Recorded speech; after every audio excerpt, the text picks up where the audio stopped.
எல்லா உயிர்களும் இன்புற்று வாழ்க. வள்ளலார் பெருமகனார் ஜீவசோதி ஜீவ சமாதி அடைந்த இடமாக இந்த அறையானது அமைந்துள்ளது. அந்த அறை முன்போடு கண்டு கொண்டுதான் இந்த பதிவிடுகிறேன் பாருங்கள். மிக மிக மகிழ்ச்சியான ஒரு ஆனந்தமான தருணமாக உள்ளது. இந்த அறையிலிருந்து தான் அவர் ஜீவசமாதி அடைந்ததாக ஐதீகம். இந்த நேரத்திலே அவருடைய கருணையானது எல்லோருக்கும் கிடைக்கட்டும்.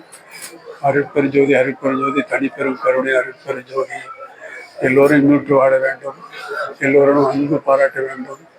இந்த வள்ளலார் பெருமகனார் ஜோதியாய் திகழ்கின்ற திருவரை இப்பொழுது ஒரு ஜோதியாய் இருந்து கொண்டு தான் இருக்கிறார். அதனால் கொடுத்திருக்கிறார்கள். வள்ளலார் அருட்பெருஞ்சோதியாய் திகழ்கின்ற திரு அறையாக உள்ளது இந்த அறையானது. மக்கள் ஆயிரக்கணக்கிலே வந்து இங்கே தரிசனம் செய்து கொண்டிருக்கிறார்கள். அவருடைய அருட்கருணையானது எல்லோருக்கும் நமக்கு கிடைக்கட்டும்.